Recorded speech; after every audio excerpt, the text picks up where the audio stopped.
موجود ہیں سینئر تجزیہ کار رانا کیسر صاحب، بہت شکریہ آپ کے وقت کا۔ سر کہیے گا 26ویں آئینی ترمیم کے بعد اب 27ویں آئینی ترمیم لانے کی بات کی جا رہی ہے، کیا مقصد ہو سکتا ہے حکومت کا؟ کوئی خوف کا شکار ہے یا واقعی نظام میں بہتری چاہتی ہے حکومت؟ جیسے ابھی آپ بات کر رہے تھے کہ حکومت کو کوئی خوف ہے یا کوئی ایسی خامیاں رہ گئی ہیں 26ویں آئینی ترمیم میں، تو یہ دونوں باتیں اپنی اپنی جگہ کسی نہ کسی حوالے سے موجود ہیں۔ جہاں تک حکومت کی بات ہوتی ہے کہ اس کو جانے کا خوف ہے، تو پاکستان میں ایک ہمیشہ سے ہم نے دیکھا ہے کہ جس دن بھی پہلا دن ہوتا ہے ایک نئی حکومت کا، اس دن سے ہی اس کے دن گننے جانا شروع ہو جاتے ہیں۔ یعنی ایک وہ ایرسٹاٹلز ان میڈیا خاص طور پہ وہ they start counting the days کہ جی اب جا رہی ہے، صبح گئی شام گئی،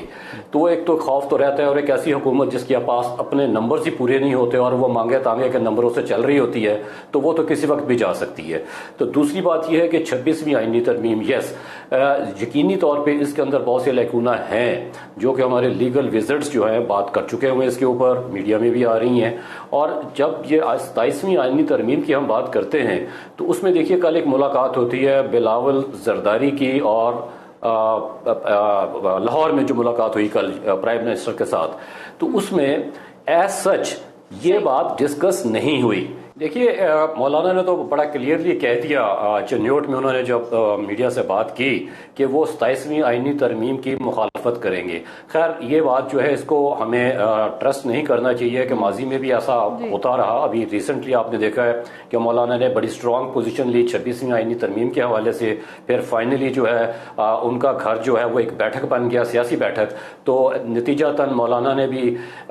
جو ہے وہ اس سے ایگری کر لیا۔ اور اس کے بعد بلاول صاحب بھی ایک بات کرتے رہے کہ جیسے جسٹس منصور علی شاہ کے حوالے سے کہا تھا کہ جی وہی چیف جسٹس آف پاکستان ہوں گے، تو لوگوں کو ایک جس کو پنجابی میں کہتے ہیں نا ٹرک دی بتی، اس کے پیچھے لے رکھا۔ اور اس کے بعد کیا ہوا جب ان سے پوچھا کہ جناب یہ جج نہیں بنے، اور کہتے مجھے تو پتہ ہی نہیں تھا۔ اب مولانا کا یہ جو کہا کہ 27ویں آئینی ترمیم کی مخالفت کریں گے، کہ let's not take it for granted کہ وہ واقعی مخالفت کریں گے یا کسی سٹیج پہ وہ بھی رام ہو جائیں گے کوئی نہ کوئی اپنی بات منوا کے۔ دوسری بات آپ نے ابھی کہی تھی کہ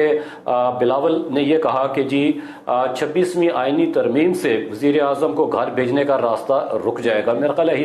از بیڈلی مسٹیکن۔ دیکھیں ان کے والد صاحب نے آ کے 58(2) بھی ختم کی تھی جب وہ پہلی دفعہ صدر پاکستان بنے تھے، تو اس کے بعد تو 2 وزیر اعظم گھر پھر بھی چلے گئے تھے، یوسف رضا گیلانی اور نواز شریف۔ تو وزیر اعظم کو گھر بھیجنے کا راستہ بند نہیں ہوا کرتا کبھی بھی پاکستان پہ، وہ کسی نہ کسی حوالے سے جائے گا۔ اور پی ٹی آئی کے بانی جو ہیں ان کو انہوں نے پارلیمنٹری پروسیس سے نکالا، یوسف رضا گیلانی کو عدالت سے نکالا، نواز شریف کو بھی عدالت سے نکالا، تو اب بھی کوئی نہ کوئی طریقہ نکل آئے گا۔ اصل بات یہ ہے کہ 27ویں آئینی ترمیم ابھی یہ باتیں کائٹ فلائنگ ہے۔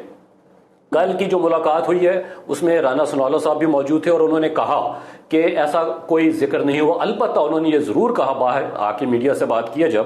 کہ کچھ ایسے لکونے ہیں کہ جن کو دور کرنے کے لیے 27ویں آئینی ترمیم کی ضرورت ہے۔ اب اسی بات کو اگر ہم لے آگے چلیں کہ وہ لکونے کیوں ہیں، تو وہ ایک اجلت میں لائی گئی ترمیم جو تھی، آئی ڈونٹ نو، ہر بندہ یہ سوچتا ہے کہ اتنی اجلت کیوں تھی۔ اس میں کوما فل سٹاپ کی بھی مسٹیکس ہیں، وہ جو ڈرافٹ میں نے بھی پڑھا ہے جو گزٹ آف پاکستان میں چھپا، اس میں اتنی بلنڈر گلیئرنگ مسٹیکس ہیں کہ وہ میرے جیسا بندہ بھی جو تھوڑی بہت انگریزی جانتا ہے اس کو بھی پتا کہ کوما فل سٹاپ جو ہے وہ اس میں نہیں ہے۔ تو اب یہ چیزیں دور کریں گے، یقینی طور پہ کرنے کی کوشش کریں گے کہ اس کے میننگز ہی چینج ہو گئے ہوئے ہیں، تو لہٰذا اتنا آسان اب یہ نہیں ہوگا کہ رانا کیسر صاحب آپ نے کہا کہ اجلت میں لایا گیا ہے، بلاول بھٹو کا کردار بہت اہم رہا اس سب میں، آپ کو کیا لگتا ہے اس 27ویں ترمیم کے لیے بلاول بھٹو کی حمایت ہوگی حکومت کو؟ دیکھیے جی بلاول بھٹو کے پاس تو چوائس ہی کوئی نہیں ہے، وہ آپ دیکھیے نا ان کے پاس کیا چوائس ہے۔ ایک طرف وہ کہتے ہیں کہ جی میں حکومت کا حصہ نہیں ہوں، دوسری طرف وہ حکومت کو سپورٹ کر رہے ہیں، تو یہ ایک پولیٹیکل گیمکس ہیں، they are playing to the galleries. اور وہ بھی ایک جگہ سے دوسری جگہ جا کے اپنے آپ کو ایک ماضی میں نوابزادہ نصر اللہ صاحب ہوا کرتے تھے، ان کا یہ رول تھا، آج کل مولانا فضل الرحمان کر رہے ہیں، تو بلاول صاحب سمجھ رہے ہیں کہ شاید میرا بھی کوئی ایسا سیاسی جوڑ توڑ کا، ہاب لابنگ کا، ویلنگ ڈیلنگ کا جو کردار پاکستان میں اسٹیبلش ہو جائے، تو وہ کر کیوں رہے ہیں، کس کے کہنے پہ کر رہے ہیں، وہ آل لو۔ ٹھیک ہے، اچھا رانا سے بھی بتائیے گا کہ رانا ثناءاللہ صاحب نے کہا ہے کہ جی ملٹری کورٹس بنانے کے حوالے سے بھی اس 27ویں ترمیم پر بات ہو سکتی ہے۔